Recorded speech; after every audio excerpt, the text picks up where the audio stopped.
मूसा कलीमुल्लाह भी माँ के विसाल के बाद जब तूर पे जाते हैं, आवाज आती है मूसा जरा संभल के आना, अब जरा लहजे को दुरुस्त करके आना। मूसा अब हमारी बारगाह में आ रहे हो, अब जरा सलीके से आइएगा। अर्ज करते मालिक पहले भी आता रहा, लेकिन आज से पहले कभी रोका नहीं गया, कभी समझाया नहीं गया, कभी अदब नहीं बताया गया।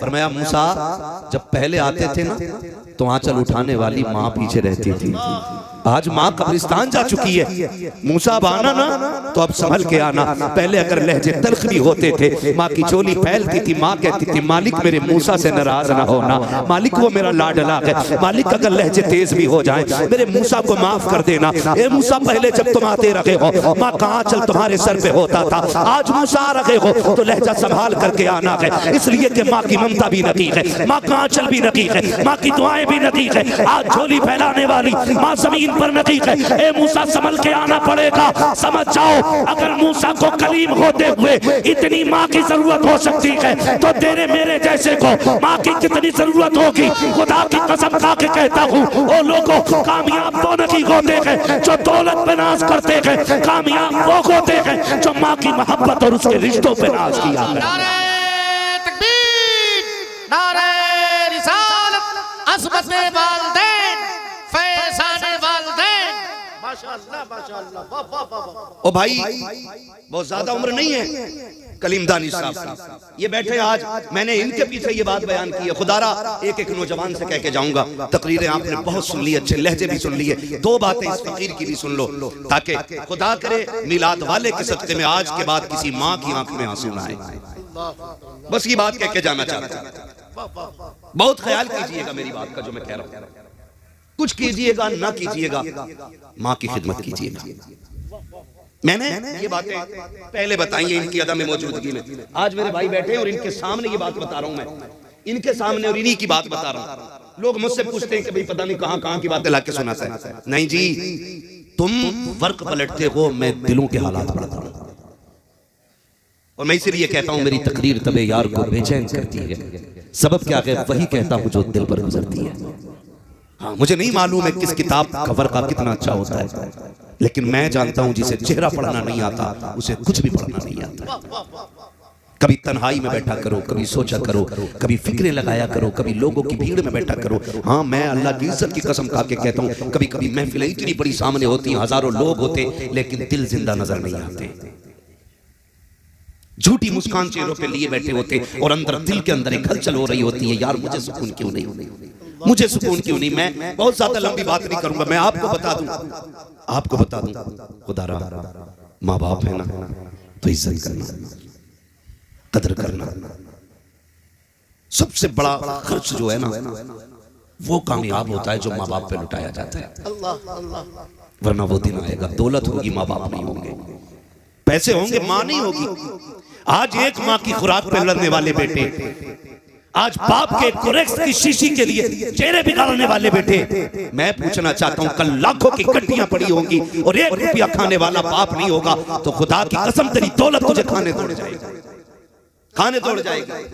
मैं कमेटी वाले मेरे भाई मुझे बुलाया, अल्लाह इन्हें सलामत रखे, इनके लिए भी दुआएं किया करो, ये मेहनतें करते तब तुम्हारी और आपकी मुलाकात हुआ जाएगी।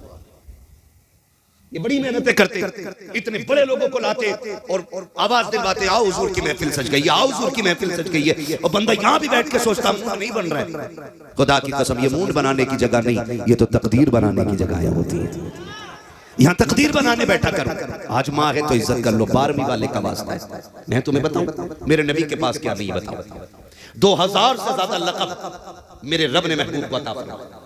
यहाँ तक कि वो ताहा भी है, यासीन भी है, मुज़म्मिल भी है, मुद्दसिर भी है, 2000 से ज्यादा लक़ब। लेकिन जब मेरे नबी ने ना आखिरी हज फरमाया ना और सरकार लौट रहे तो उम्मुल मोमिनीन हजरत आयशा सिद्दीक़ा रज़ियल्लाहु ताला अन्हा फरमाती है हुजूर ने ना अपनी सवारी की लगाम मुझे थमाई और फरमाया इस दरख्त के नीचे बैठ जाओ। मैंने कहा हुजूर क्यों? कि मैं अपनी माँ से मिलने जा रहा हूँ। कब? हज्जतुल वदा के मौके पर मेरे आका अल्लाह अल्लाह वापस हो रहे हैं, गुलामों से कहा चलो मैं आ जाऊंगा। उम्मुल मोमिनीन खदीजतुल कुबरा कहती हैं मुस्तफ़ा ने मुझे बैठाया, कहा आयशा का जी या रसूल अल्लाह, का जब तक मैं ना कहूँ यहाँ से उठना नहीं है। कहती सरकार पे कुर्बान जाऊँ, सरकार मेरी नजरों से दूर जाते रहे, यहाँ तक कि आका करीम एक टीले पे चढ़े और चढ़ करके मुझसे आड़ में हो गए। जब मुझसे चुप गए ना सरकार, थोड़ी देर गुजरी कि आका की हिचकियों की आवाज आई। कहा सरकार इस दर्द से रो रखे थे कि मैं चाहती थी कि सरकार की ये सवारी छोड़ो और जाके आका को तसल्ली दूं, मेरा महबूब इस दर्द से क्यों रो रहा है। कहती लेकिन आका का हुक्म था, उठना नकीक़े में बैठी रह गई। थोड़ी देर के बाद सरकार पलट करके आए। कहती जब आए तो मेरे मुस्तफ़ा मुस्कुरा रखे थे। मैंने कहा मेरे महबूब मेरे माँ बाप कुर्बान हो जाएं। सरकार बताए तो सही, अभी इस दर्द से रो रखे थे, वो आवाज किसकी थी और अब मुस्कुराते हुए आ रखे गए। आका ये मुस्कुराने की वजह क्या है। तब मेरे नबी ने कहा था आयशा मैं अपनी माँ से मिलकर आ रहा हूँ। कहा रोए किस लिए। कहा जब मैं माँ की कब्र अनवर पे गया, आज मेरे दिल में ख्याल आया था काश आज मेरी माँ आमिना जिंदा होती। मेरी माँ ने तब मुझे देखा था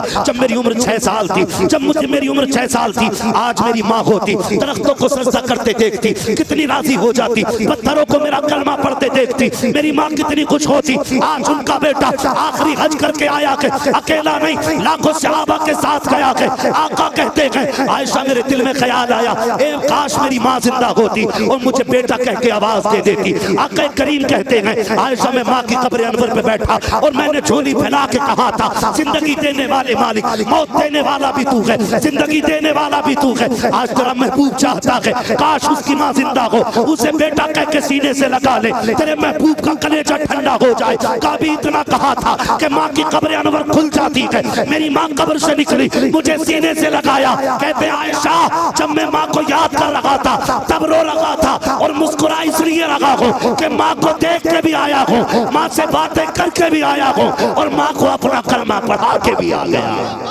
नारे तकबीर, नारे रिसालत, मस्तके आला हजरत फैज़ान सरकार ताजुश शरिया, नारे तकबीर। भाई मेरे नबी के आंगन में दामन में कोई कमी नहीं। आला हज़रत कहते मालिक के कौनैन हैं, गो पास कुछ रखते नहीं। दो जहां की नेमतें हैं उनके खाली हाथ में, दो जहां की नेमतें हैं उनके खाली हाथ में। झंडे लगेंगे, 12वीं आ रही है, घर भी सजेगा। मैं कहता हूं घर सजाओ जरूर, लेकिन घर के साथ दिल भी सज जाना चाहिए। दीवारों से ज्यादा रोशनी यहां होनी चाहिए। हाँ मेरे आका करीम फरमाया करते, मैं आपसे कह रहा हूं नौजवानों आज हैं तो कदर करो, नहीं होंगे ना तो रोने के सिवा कुछ नहीं होगा, कुछ भी नहीं होगा। क्या डायरेक्ट कह देते हो मत भौंका कर, तू होती कौन है बोलने वाली। मैं देख एमए किया हुआ हूं, मैंने बीए किया, घास नहीं छिली है, तुझे क्या पता। तू अंगूठा छाप है, तुझे पता है जिसे अंगूठा छाप कह रहा है ना, इसके मिट्टी में सने हुए हाथ जब उठते हैं ना तो अल्लाह का अर्श हिलता है और अर्श कहता मालिक एक माँ की झोली फैल गई है। रब फरमाता तू बाद में हिलाए, मैंने माँ के उठे हाथ पहले कबूल फरमा लिए। जिसे कहते हो ना तुझे नहीं पता, कसम खा के कहता हूँ इससे बड़ी दौलत मैंने इंसान के आंगन में देखी ही नहीं जिसके आंगन में माँ बाप मुस्कुरा रहे हैं, माँ बाप मुस्कुरा रहे हैं। और सही बात यह है कि यतीमी का दाग कोई यतीम ही बता सकता है। माँ के बगैर जीने का मतलब वही बेटा बता सकता है जिसने माँ को कंधा लगा के कब्रिस्तान तक पहुंचा दिया हो, जिसकी जन्नत घर में अभी उसे क्या पता माँ के बगैर जिंदगी क्या होती है।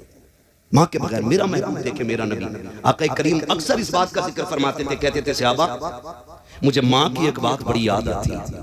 हुजूर कहते थे इस बात को, मेरे नबी कहते थे वो कि मेराज की रात सारे नबी जिसके पीछे हाथ बांध के खड़े, वो नबी कहते कहते आका कहते थे मेरी माँ की मुझे एक बात बहुत याद आती, और हुजूर ये कहते कहते रोने लग जाते थे। सहाबा कहते थे हुजूर कौन सी बात। कहते मैंने 4 साल अम्मा हलीमा के पास गुजारे, 2 साल माँ के साथ रहा।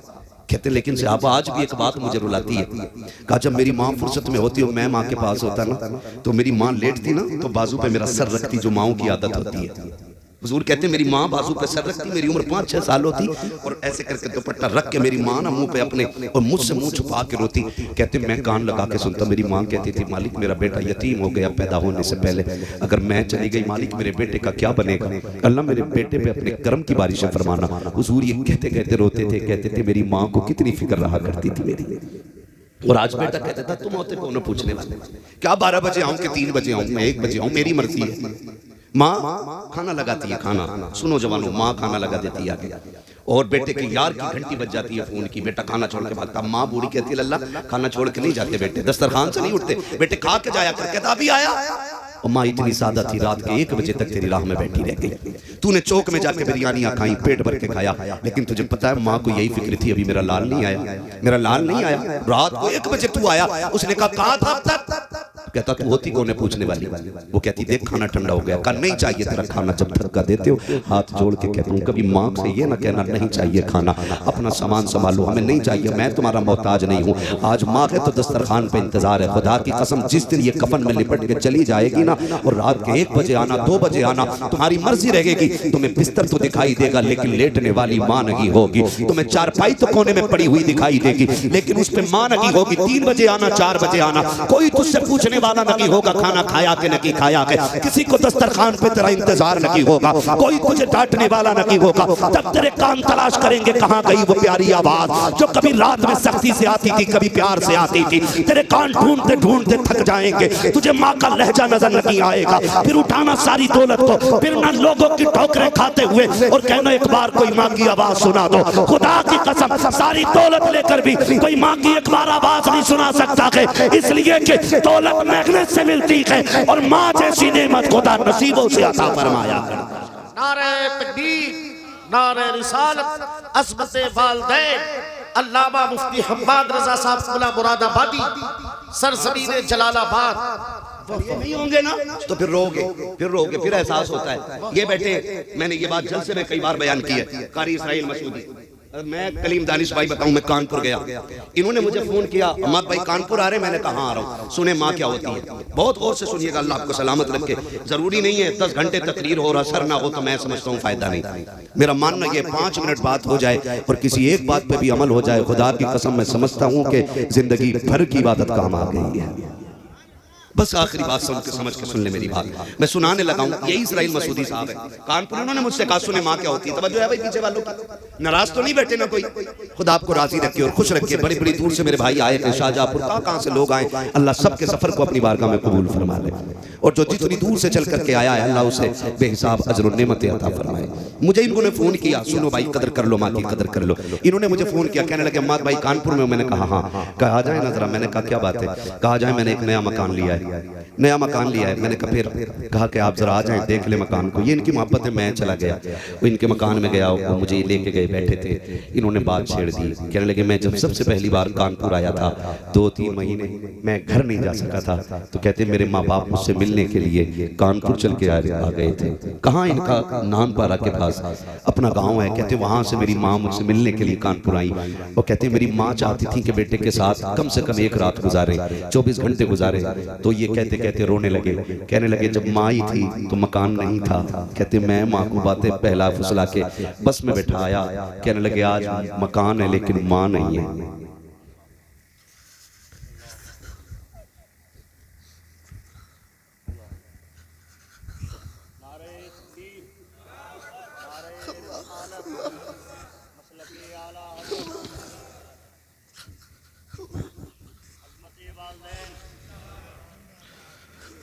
कहने लगे आज मकान है, माँ नहीं है।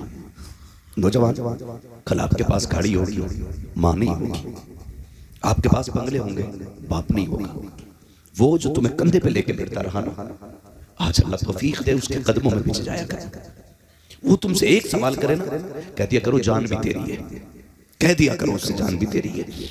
मैं कसम खा के कहता हूँ कोई दवा बाप को उतनी ताकत नहीं देती जितने बेटे के मीठे लहजे बाप को ताकत दिया करते हैं।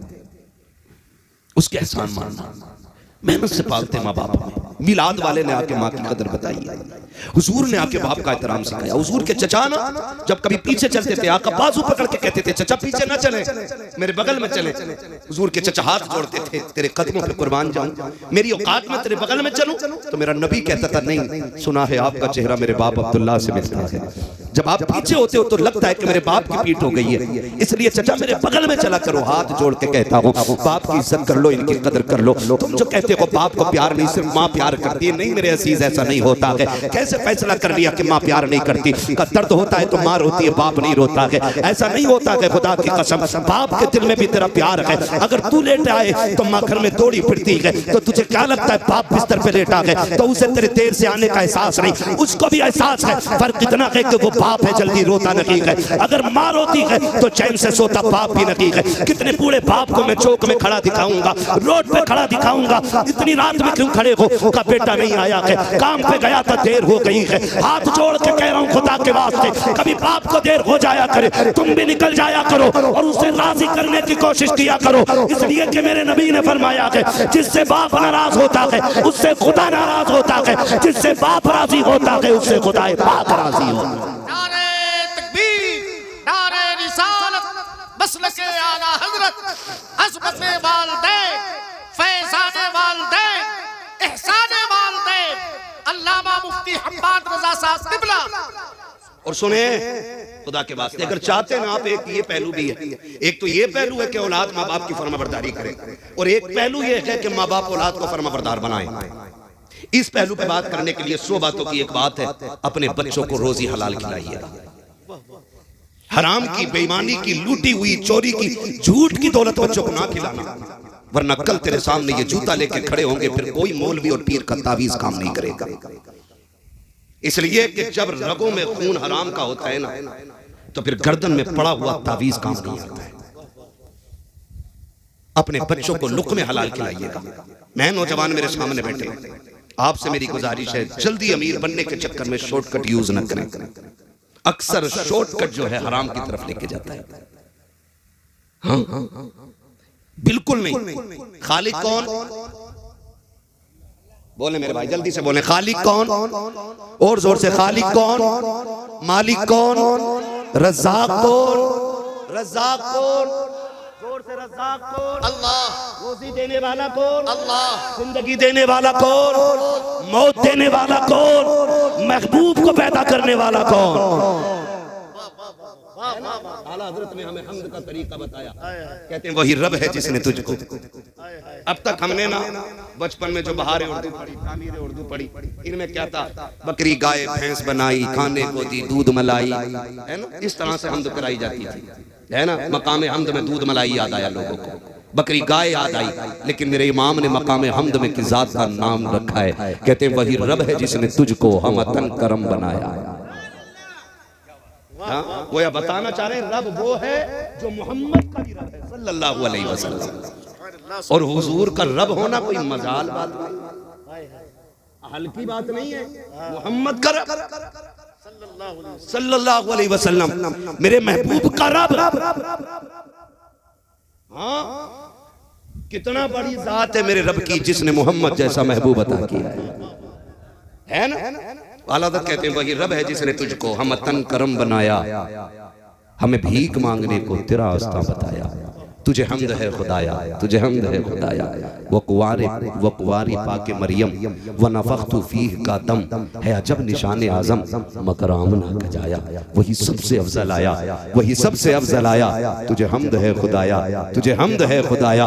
यही बोले सिदरा वाले, ये चमने जहाँ के थाले, सभी मैंने छान डाले, तेरे पाए का न पाया। तुझे यक ने यक बनाया, तुझे यक ने यक बनाया। तुझे हमद है खुदाया, तुझे हमद है खुदाया। अरे आए खुदा के बंदो, कोई मेरे दिल को ढूंढो, अभी बाश था मेरे तो अभी क्या हुआ खुदाया। फिर कहते हैं आके हमें ऐ रज़ा तेरे दिल का पता चला बमुश्किल, तेरे रोज़ा के मुकाबिल हमें वो नजर तो आया। ये न पूछ कैसा पाया, ये न पूछ कैसा पाया। तुझे हमद है खुदाया, तुझे हमद है खुदाया। अब सारी दुनिया कहती है, डालती कल्ब में अज़मत मुस्तफ़ा सैयदी आला हज़रत पे लाखों सलाम।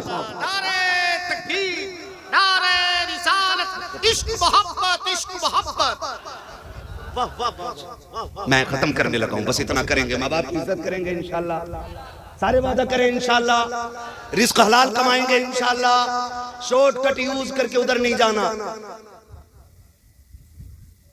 ये मेरा भाई गुजरात से आया सुनने के लिए, मेरे इस भाई ने कहा है कि 10 मिनट और बोलो। हाँ, तो मैं चाहूंगा 10 नहीं तो 5 तो बढ़ाई लो, थोड़ी इनकी मर्जी थोड़ी मेरी मर्जी। जरा कह दे सारे या रसूल अल्लाह। जितने दिल से सुनना चाहते हैं उतने दिल से बोल दे जरा या रसूल अल्लाह। है जी हाँ, जिनके हाथ नहीं उठे मैं उनसे नाराज नहीं हूँ और मुझे कोई तकलीफ भी नहीं है। मैं बस इतना कहूंगा जिसके हाथ नहीं उठे वो खुद से पूछे महफिल में बैठा है या कहीं चौपाल में बैठा है, उसकी अपनी मर्जी। और मैं ये भी नहीं कहूंगा हाथ उठ जाए तो फालिज नहीं होता है, बीमारियां भी खुदा की नेमत होती है। और ये बात तो नहीं कहनी चाहिए हाथ उठा लो नबी के नाम पे कभी फालिज नहीं होगा। आप कौन होते हो जी? जब इमाम बूसीरी जैसा शख्स बीमार हो सकता है, जब खालिद बिन वलीद जैसे शख्स को बीमारी लग सकती है, तो तू कौन होता है यहाँ ठेका बांटने वाला? और ना ये बात समझ में नहीं आती। दूसरी ये बात जो कहते हैं कि हुजूर आने वाले हैं, वो आएंगे मदीने से, तू घर से चल के आ। हुजूर आका है, हाकिम है, माकूम नहीं है, मालिक है। हम कौन होते हैं फैसला करने वाले कि वो आ ही जाएंगे? और मालिक की अपनी मर्जी होती है, वो चाहे तो आके देख ले और चाहे तो वहीं से नजर उठा के देख ले। नजर उठा के देख ले और चाहे तो आके देख ले। याद रखिएगा, आका करीम है हमारे। कौन है आका हमारे? जोर से कौन? और जोर से आला हज़रत के कहते हैं फुर्सतें दी है खुदा ने दामने महबूब को, जुर्म खुलते जाएंगे, आका छुपाते जाएंगे। हाँ, ये मेरा इमाम कह रहा है, जुर्म खुलते जाएंगे, आका छुपाते जाएंगे। और मैं कह रहा हूँ हुजूर करीम है। कभी ऐसा होता है कि वो महफिल सजने से पहले आ जाते हैं, और कभी ऐसा होता है कि वो महफिल खत्म होने के बाद आते हैं। मर्जी है उनकी। मुझे बात याद आ गई, जिन्होंने दिल से ये महफिल सजाई है ना, उनके लिए ये बात बता रहा हूँ। बंदा बड़ा गरीब था, 12वीं का महीना चल रहा है। वो बंदा बड़ा गरीब था, मोची था, जूते सिलता था। उसके दिल में आई यार दुनिया हुजूर की 12वीं मनाती है, एक दिन मैं भी मनाऊंगा जी। कई बरस तक वो इकट्ठा करता रहा पाई पाई करके। एक दिन उसने लंगर लगा दिया हुजूर के नाम का। उसने कहा रात को महफिल सजेगी, अब लंगर चल रहा है। और सुनते हो ना, जब महफिल शुरू हो गई ना, लोग आना शुरू हुए, तो वो गेट पे ना पट्टा बिछा के बैठ गया, गेट पे। और जो भी आता ना उसके पैर छूता और चूम लेता, यूं छूता और चूम लेता। और किसी ने कहा भाई माफ करिए, क्या कर रहा है? उसने कहा सुना है जब महफिल सजती है तो हुजूर आया करते हैं। पता नहीं हुजूर आए और चले जाएं, मुझे खबर ना हो, इसलिए हर पैर को छू रहा हूं, धोखे ही से सही, कम से कम हुजूर के पैरों तक हाथ पहुंच जाए। ये इश्क के अपने अपने रंग होते हैं। महफिल खत्म हो गई, जलसा सज गया, लोग अपने अपने घर चले गए। 3 दिन के बाद जिन मौलाना लोगों ने तकरीर की थी, उनसे मुलाकात हुई। उनके पैर चूम के कहने लगा जी तुम्हारा करम मेरा काम आसान हो गया। कहा क्या? कहा तुम मिलाद पढ़ के आए, मुझे हुजूर की ज़ियारत हो गई है। कहा क्या? कि जब सब अपने अपने घर चले गए, मैं भी बिस्तर पे लेटा, मेरी आंख लगी तो ख्वाब में हुजूर आए और मुझसे मुसाफा करके कहने लगे सुन, जितने तेरी महफिल में आए तू सबको खबर दे दे, तू भी बख्शा गया है, सारे आने वाले भी बख्श दिए गए। तो हुजूर करीम है। कभी वो महफिल खत्म होने के बाद आ सकते हैं, और वो चाहें तो पहले भी आ सकते हैं। उनकी महफिल होना तो फिर दिल से होनी चाहिए। और मैं एक बात अक्सर कहता हूँ, दिल से जो बात निकलती है असर रखती है, पर नहीं ताकत परवाज मगर रखती है। वल्लाह वो सुन लेंगे, फरियाद को पहुंचेंगे, इतना भी तो हो कोई जो आ करे दिल से। कितने लोगों ने मदीना शरीफ देखा है? बता दें महफिल में कितने लोगों ने देखा मदीना शरीफ? अच्छा, पक्के मकान कितने लोगों के? जरा साथ उठा के बता दे, पक्के मकान कितने लोगों के? वाह जी वाह, वाह जी वाह, अल्लाह तुम्हारे मकान और पक्के कर दे। मुझे इससे कोई जलन नहीं है। किचन में आप 10 लाख लगा लेते हो, 2 लाख लगा के वो मदीना नहीं देखने जा सकते जिस मदीने को देखने की हर फरिश्ते के सीने में तमन्ना रहती है। मैं बंदों की बात क्या कर रहा है ना। तो आप बैठे, खुदा आपको सलामत रखे। बस मैं बात पूरी करने लगा हूँ। रज़्ज़ाक़ कौन है? सबक याद है ना? रज़्ज़ाक़ कौन है? सारे अपने रब का नाम ले लें। पता नहीं कब से नहीं पुकारा, और खुदा करे ये वो घड़ी हो जिसमें मकबूलियत की हवा चल रही हो, और अपने रब को जोर से पुकारें। रज़्ज़ाक़ कौन है? माशाअल्लाह। खालिक कौन है? मालिक कौन है? हाँ, ये अकीदा है। अब अंदाजा लगाइए, जब रज़्ज़ाक़ अल्लाह है तो जो बंदे दुकान पर बैठ के कहते हैं मौलवी झूठ ना बोलें तो मुनाफा ही नहीं होगा, उनसे मेरा एक सवाल है, रज़्ज़ाक़ अल्लाह है तो फिर झूठ क्यों बोल रहा है? रज़्ज़ाक़ अगर अल्लाह है तो झूठ क्यों बोल रहे हैं? फिर अल्लाह पे या तो भरोसा पक्का नहीं है या अकीदा ही पक्का नहीं है।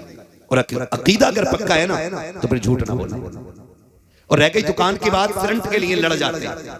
और कई बंदे ऐसे भी होते हैं ना हमारे बीच के, जहां एक की दुकान लगी और वो चल गई ना तो दूसरी भी वहीं खोल देता जाके, कह रहा लग रहा है ये चीज ज्यादा बिक रही है यहाँ। तो फिर इशारा कर रहा क्या मैं दे रहा? बोले वो 10 रुपए मीटर दे रहा। क्या मैं 9 रुपए मीटर दूंगा? इधर और खरीदार भी कम बदमाश नहीं है। अगर दुकानदारों पे इतनी लंबी छुरी है ना तो खरीदार पे इतनी लंबी, जिसका दाव लग जा वही काट लेता। खाली बेचने वाला नहीं काटता, कभी खरीदार भी काट लेता है। आप कहेंगे वो कैसे काटता है?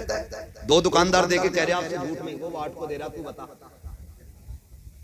उसने कह दी मैं 9 से कम नहीं दूंगा। फिर उससे जाकर कह रहा बताओ भाई चाचा वो आगे 8 दो, तुम कितना दे रहे? वो कह रहा ग्राहक बढ़ाना, आज घाटा ही उठा लो। उनने कह लेट मैं लेट चल जा। अब बताओ यहाँ खरीदार ने काटा के बेचने वाले ने? बोलो जोर से। ख्वाजा निजामुद्दीन औलिया की नगरी है। आपने मुरीद को एक आना देकर के फरमाया जा दाल लेके आ, भूख लगी है। मुरीद आया दौड़ा दौड़ा और उसने कहा कि भाई दाल दे दे। कहा कितने की? का 1 रुपए का 1 चमचा। दूसरे वाले ने कहा इधर का मैं 2 दूंगा। उसने कहा वो 2 दे रहा, तू बता कितने में देगा? उसने कहा मैं 3 चम्मच दूंगा। उसने कहा चल मैं 4 दे रहा हूं। 1 पैसे में 4 चम्मच दाल लेकर के जब मुरीद निजामुद्दीन औलिया की चौखट पे पहुंचा गया, हुजूर ले आया हो? कहा ले आए दाल? कहा हाँ। आपने जब देखा है खिलाफे मामूल 1 रुपए की तो इतनी दाल नहीं मिलती है। फरमाते कितने की लेकर के आए हो? कहा सरकार जो 1 सिक्का आपने दिया है उसी के लेकर के आया हो। कहा इतने की तो कभी नहीं मिली गई, इतनी आज कैसे मिल गई? वो मुस्कुरा के कहता हजरत जी मैंने कंपटीशन लगा दिया था, मैंने 1 रुपए में 4 चम्मच लेके आया हूँ। निजामुद्दीन औलिया के चेहरे पे जलाल आ गया। उसने कहा हुजूर क्या बात है? कहा नहीं मैं नहीं खा सकता, कहा खरीद के लाया हूँ, पैसों से लाया हूँ। आप कहते हैं ये तो निजामुद्दीन की चौखट है, इस पैसे को लेकर के जा दिल्ली के चौक में ले जा और ऐलान कर मैंने इस तरह से इस दाल को खरीदा है, लो जिसकी मर्जी करे फ्री में लेके चला जाए। सुबह से शाम हो गई, मुरीद ऐलान करता रहा, एक दाना भी कोई लेकर के नहीं गया। और वापस लेकर के जब निजामुद्दीन की गलियों में मुरीद पहुंचा गए, कहा हुजूर किसी ने 1 दाना भी नहीं लिया। निजामुद्दीन औलिया की चीख निकल जाती है, कहते हैं अभी इतने बुरे दिन नहीं आए हैं। अगर दिल्ली की आवाम इसे हराम समझती है तो निजामुद्दीन औलिया इसे छूना गवारा नहीं करती। अल्लाह अल्लाह अल्लाह अल्लाह, जिंदाबाद जिंदाबाद। नारे तकबीर, नारे रिसालत, फैज़ाने सरकारे महबूबे इलाही। सुभान अल्लाह, समझ रहे मेरी बात? ओ भाई चोरी नहीं हुई थी, चीना नहीं था, मर्जी से खरीदा था। और वो दिल्ली की आवाम थी, खुदा की कसम आज के पीर से ज्यादा तकवा था उसका। आज के पीर से ज्यादा तकवा, इल्ला माशाअल्लाह। हाँ बहुत गौर से मेरी बात सुनिएगा। वो तकवा और आज देखे, आज बेचने वाला भी कम नहीं है भाई। बेचने वाला भी, जाओ तुम अपनी जलालाबाद की चौक में जाके देखो, नया सेब आगे रखा होगा, पीछे गले सड़े होंगे, और देखना स्टिकर वहीं लगेगा सेब जहां से काना होगा। 240 रुपए किलो है, 280 रुपए किलो है, 290 रुपए किलो है। भाई जरा गैरत कर।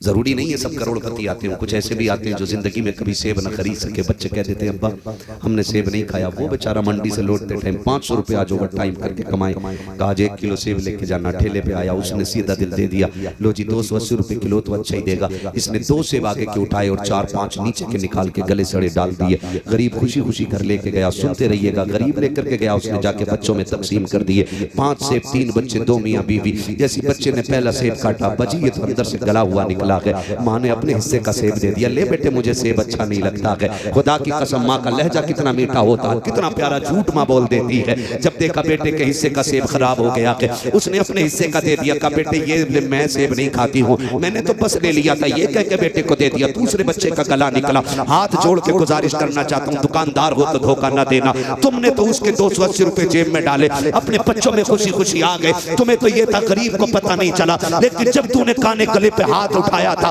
तभी गरीब के खुदा ने देख लिया था, तभी उसके परवरदिगार ने देख लिया था। तुम उसकी बेईमानी करके 280 रुपए लेके घर के अंदर गए हो। आने वाली नस्लें तुम्हारी कोड़ी हो रही है, अंधे लूले लंगड़े पैदा हो रहे हैं। फिर तोड़ते हो तावीज के लिए। अल्लाह कहता है तूने टक्कर मुझसे ली है, अब तावीज में शिफा नहीं आएगी। अगर बेहतरी चाहते हो उस गरीब से माफी मांगो जिसका दिल तोड़ के आए हो। अगर गरीब राजी हो जाएगा, पैदा करने वाला खुदा पाक भी राजी हो जाएगा।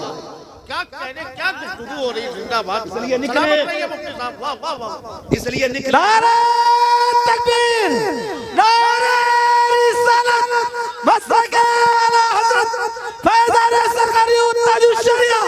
नारे तकबीर। सुबह डॉक्टर से मिलना है, टाइम बहुत ज्यादा हो गया। हाँ नहीं मुझे सुबह डॉक्टर से मिलना है और देखिए इतना वक्त नहीं है, माफ कीजिएगा। माजरत, पौन घंटा हो चुका है सदर साहब, पौन घंटा हो चुका है। मैं 10 मिनट का वादा किया था मेरे भाई के लिए, जरा बोल दे सुभान अल्लाह। बात समझ में आ गई ना इंशाअल्लाह। किसी के साथ धोखा, बोलो धोखा, जोर से धोखा और अपने भाई को नीचा दिखा करके कभी ऊंचा नहीं बनेंगे। याद रखिएगा, हमेशा जीत जाना जीत नहीं होती है, कभी हार जाना भी जीत होती है ना। अरे भाई बस प्लीज मेहरबानी करें, 10 मिनट जरा तवज्जो कर ले, बस मैं बात समझ रहा हूँ। भाई बैठ जाइए। देखिए मुझे आप थोड़ा सा पहले बैठा देते हैं अपना, तो मैं खुल के बात कर लेता हूँ। मैं फिर भी अपने वक्त से इंसाफ कर रहा हूँ। मैं 3 घंटे के करीब सुई जा चुकी है, तवज्जो है, बस सारी मैं बात खत्म करने लगूँ। बस बैठ जाइए मेरे भाई, प्लीज बैठ जाइए, मेहरबानी करें। अभी मेरी बात खत्म नहीं हुई है, बस मैं समझाना चाहता हूँ। बोलें जरा जोर से या रसूल अल्लाह। अभी सारे नहीं बोलने, जरा बोल दें या रसूल अल्लाह। मुझे नहीं लगना चाहिए कि 3 बजने को है, बंदा थकने को है, नहीं है ना। ऐसा होना चाहिए सारी दुनिया को नींद आ गई है, उनका दीवाना बेदार है। आप ही फैसला कीजिए या नबी, कौन जन्नत का हकदार है ना।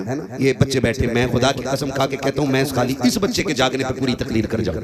इस बच्चे के जागने पे, इसकी कोई उम्र है, ये बैठा है, इसको तो शूर तक नहीं होगा कि क्या रिश्ते होते हैं, क्या ताल्लुक होते हैं। मगर आमीना के लाल तेरी मोहब्बतों पे कुर्बान जाऊँ, तेरा इश्क है बच्चे तो क्या, तुझसे तो पत्थर भी प्यार करने लगते हैं, तुझसे तो पत्थर भी प्यार करने लगते हैं। ये बच्चा बैठा है, हर महफिल का बंदा यही सोच के बैठा होगा, सुना है आप हर आशिक के घर तशरीफ लाते हैं। इतनी थक के ना बोले कि मैं इन्ना लिल्लाह पढ़ गया। सुना के आप हर आशिक के घर, मेरे घर में भी हो जाए चरागा, मेरे घर में भी हो जाए चरागा, मेरे घर में भी हो जाए चरागा है जी, तो किसी को धोखा नहीं देंगे इंशाअल्लाह। रज़्ज़ाक़ कौन है? जोर से, रज़्ज़ाक़ कौन है? अल्लाह है। अकीदा कैसा पक्का होना चाहिए? अकीदा इतना पक्का रखो, एक बंदे ने ना अंदर दुकान खोल ली जाकर, मैन मार्केट में नहीं थी, अंदर लाके उसने दुकान खोल ली। दूसरा दोस्त मिलने के लिए गया, कहने लगा यहाँ दुकान खोली है। कहा क्यों? कहा सबकी दुकान वहां बाजार में, तू अंदर खोले बैठा है, यहाँ कौन आएगा? उसने सीधी सी बात की, उसने कहा बता यहाँ मौत आएगी कि नहीं? कहा हाँ आ जाएगी। कहा मौत लेने कौन आता है? मैं कहा मौत का फरिश्ता। तो उसने कहा यार खुद ही सोच, अगर यहाँ मौत का फरिश्ता आ सकता है तो फिर रोजी वाला फरिश्ता क्यों नहीं आ सकता है ना। मौत का फरिश्ता क्यों नहीं आ सकता? तो भाई अल्लाह पे भरोसा करके बैठे, अल्लाह पे भरोसा। हमने सोचा था ये कुर्सियां मिलेंगी, कोई नेकियां थी हमारी, कोई अमल था, कोई सजदे हमने एक्स्ट्रा कर लिए थे तो ये इज्जतें मिलती नहीं जी। अल्लाह पे भरोसा रखो, वो उतनी बुलंदियां देता है जहां बंदे का कयास नहीं जाता है। नहीं बाप वाकई आप कोई नहीं होगा मेरे भाई, मेहरबानी करें मुझ पर रहम खाएं, मुझे डॉक्टर से मिलना है। मैं खाली अगर मुझे घर जाना होता ना, मैं कोई मसला नहीं करता, बस मुझसे फरमाइश की थी मेरे भाइयों ने हुजूर का शजरा पढ़ दिया जाए। 12वीं रात भी है, 12वीं की रात आने वाली है, हुजूर की विलादत का महीना आ गया है, मैं हुजूर का शजरा पढ़ने लगा हूं। पहले वादा करो इंशाल्लाह रोजी हलाल कमाएंगे, वादा करें इंशाल्लाह हराम से बचेंगे, बेईमानी से बचेंगे, ईमानदारी की खाएंगे और झूम के कहेंगे खाते हैं तेरे दर का। अजीब अजीब बंदा है, हराम से पूरी बिल्डिंग बना ली, ब्याज लेके पूरा मकान बना के कह रहा हाजा मिन फजले रब्बी। हराम से पूरी बिल्डिंग खड़ी कर ली, गेट पे लिख रहा है हाजा मिन फजले रब्बी, सारा पैसा हराम का लगा। मुझे बता अगर तू शराब पे जमजम लिख देगा तो क्या वो शराब जमजम बन जाएगी? लठियां बराबर चल रही है, तू चाहे पूरा कुरान लिखवा ले दीवारों पे। हाँ, वो जब कभी ख्याल आया करे ना हमें ना, असल में हमने सोशल मीडिया ने हमें इतना अंधा कर दिया कि हमें एक लग्जरी लाइफ की भूख लग गई है। मेरी जिंदगी यूं हो, मैं यूं हूं, मैं यूं हूं, लोग यूं करें, लोग यूं करें। टेढ़ा करते करते अल्लाह इतना लट फेरेगा कि कमर सीधी करने वाला नसीब नहीं होगा। इसलिए बच जाओ मेरे भाई, निकल जाओ सादा जिंदगी। इस्लाम ऐसा मजहब है जिसमें कोई मुश्किल काम है ही नहीं। मुश्किल तो हमने कर ली है ना, अजान जहां हो जाए वहां नमाज पढ़ लो, कितना आसान है ना, कितना आसान है। जवान हो जाओ बस कबूल कबूल कहो, 3 बार में निकाह पक्का, कितना आसान है ना। और हमने कितना मुश्किल कर लिया, 10 लाख देगा तो भी आता है, बाल सफेद आगे मेहंदी लगा लगा के काले कर रहा। जब जवान था तो 20 लाख के लिए मर रहा था, और जब बूढ़ा हो गया तो कह रहा कोई बताओ ना कोई लोनिया ही मिल जाए ढंग की। अब उम्र निकल गई तो कह रहा बस लोनिया ही मिल जा, ठीक है ना, ढंग की अभी ढंग की लगी है। जब उम्र 45 की आ गई तो तेरे करा दो निकाह बस लड़की हो। फिर यहाँ आ जाता करीम भाई के बस लड़की हो चाहे जैसी हो, मैं रड़ुआ नहीं मरना चाहता। तो ये मुश्किल हमने पैदा की है ना, अल्लाह ने तो आसान किया, आसान किया है ना भाई। हम ख्वाब देखते हैं ना हम एसी में, लेकिन जिंदगी तो जितनी नेचुरल होगी उतनी अच्छी होती है, जितनी नेचुरल हो। मिट्टी पे लेटने वाले आसानी से बीमार नहीं होते, और गद्दों पे सोने वालों को कभी सुकून की नींद नहीं आती। वो कितनी प्यारी बात कही थी, फुटपाथ पे सो जाते हैं अखबार बिछाकर, मजदूर कभी नींद की गोली नहीं खाते, इसलिए कि पैसों से गद्दे खरीदे जाते हैं, नींदें नहीं। नींदें रब की रहमत से आया करती हैं। किसी का इतना दिल न दुखाना कि नींद ना आए, किसी को इतना न सताना कि 7,000 27,000 47,000 के स्लीप वेल के गद्दे पे भी कमर सीधी ना हो। इतनी दुआएं ले लेना कि पत्थर पे भी लेटे तो खुदा की रहमतें थपकियां देने लग जाएं। इतनी दुआएं लेके मरना है हमें, बस हुजूर का शजरा सुन ले और ज़ाहिर कह दें या रसूल अल्लाह। ऐसे नहीं, इतनी जोर से नहीं भाई। देखो मुझे एक तो आखिर में आपने टाइम दिया और इतने आखिर में दिया कि बस आखिरत ही हो गई है ना। ठीक है, उम्मीद करता हूँ कभी बुलाएंगे तो फिर सही वक्त में इंशाअल्लाह तकरीर होनी है ना। आपकी मोहब्बतों को देख के मैंने ये गुफ्तगू कर लिया, अल्लाह इसमें गुफ्तगू को कबूल फरमा ले। आप जरा बोल दे जोर से सुभान अल्लाह। इतनी जोर से सुभान अल्लाह बोलो कि डॉक्टर से मिलने तक अब मुझे नींद ना आए। अगर नींद आ रही हाँ जी, हम भी बीमार लोग कहते हैं कितना आसान है, मौलवी आता पैसा लेके चला जाता है। यकीन करें बैठने की वजह से रीढ़ की हड्डी में तकलीफ है हमारे, बैठने की वजह से। मुझसे नौजवानों ने कहा चलें महफिल में, बस चलें, तो फिर मैंने बहुत ज्यादा 1-2 बार तो इनसे कहा कि मैं ज्यादा देर नहीं बैठ पाऊंगा, लेकिन इनका इसरार देखा तो मैंने कहा चल फिर भाई उठ, बांध कमर क्यों डरता है, फिर देख खुदा क्या करता है। चला आया। लेकिन बड़े बूढ़े कहते हैं कि जब हंडिया का मुंह खुला हो तो बिल्ली को खुद शर्म आ जानी चाहिए। ठीक है ना, मैं आ गया था तो आप ही कम से कम थोड़ा रहम करते और सही वक्त पे थोड़ा सा माइक दे देते। ठीक है ना, अब भी माशाल्लाह आपने बहुत अच्छा सुना है, मैं पैगाम दे चुका हूँ। अब मुझे सिर्फ हुजूर का शजरा पढ़ना है, सिर्फ कमेटी वाले बोले जरा सुभान अल्लाह। क्या बात है, कहा इनसे बोल सारे ही रहे, पता ये चला सारे ही हुजूर की जलसी की कमेटी वाले हैं। बिल्ला किसी के भी लगा हो दिल पे हुजूर के इश्क की मोहर तो सबके लगी होगी ना, फिर सारे बोले जरा सुभान अल्लाह। आदम के बेटे शीश, ऐसे नहीं ऐसे नहीं ऐसे नहीं, हवा इधर से आई इधर निकल गई, सारा साथ दे और मेरा साथ सुने। एक मिनट पे रोक दे भाई, मैं बात समझा दूं। मेरा हाथ का इशारा हो तो आप समझ जाना, क्या समझोगे ना। मौलवी की सांस फंस रही है, सुभान अल्लाह बोलो ताकि वो सांस ले ले। बात साफ सुथरी कलीम भाई अच्छी रहती है, खाली नेकी का झांसा दे के अपना काम नहीं निकालना। अपना मतलब भी बयान करूंगा, मैं चाहता हूं कि सुभान अल्लाह कहें तो फिर मुझे बीच में सांस मिल जाया करेगी। कितनी जोर से बोलेंगे सुभान अल्लाह, बोले जरा सुभान अल्लाह और जोर से। लीड छोड़ दो भाई, जिस पे भी जगह भी घेर के बैठे हो लीड भी दबा के बैठे, ठीक है ना। बोले जरा मचल के सुभान अल्लाह। कमेटी वालों अल्लाह आपकी मेहनत कबूल फरमाए, ठीक है ना। आपकी मेहनत अल्लाह करे रंग लाए, और जब महफिलों में दिल लगने लग जाए तो समझ लेना हुजूर की तवज्जो मदीने से इधर हो गई है। ये हमारे बुजुर्ग फरमाते हैं मकबूलियत की अलामत है। बताओ दिल लग रहा है कि नहीं महफिल में, तो समझें हुजूर की तवज्जो महफिल में हो गई है और ये मकबूलियत की घड़ियां हैं। अल्लाह इन बुजुर्गों के कदमों की बरकत से महफिल कबूल फरमा ले। ये हमारे बड़े लोग हैं, ये सारे सर के ताज हैं, सूफी साहब क़िबला और ये तमाम तरह बाप और ये हमारे बुजुर्ग बैठे हुए हैं, उलमा बैठे हुए हैं, इन सब की दुआओं को सर का ताज बना के मैं पढ़ रहा हूँ। जरा बोल मेरे बच्चे सुभान अल्लाह। क्या बात है मेरे लाल, अल्लाह तेरे माँ बाप को सलामत रखे और तुझे अल्लाह बेहतर मुस्तकबिल अता करे। अब सारे बोले जरा सुभान अल्लाह।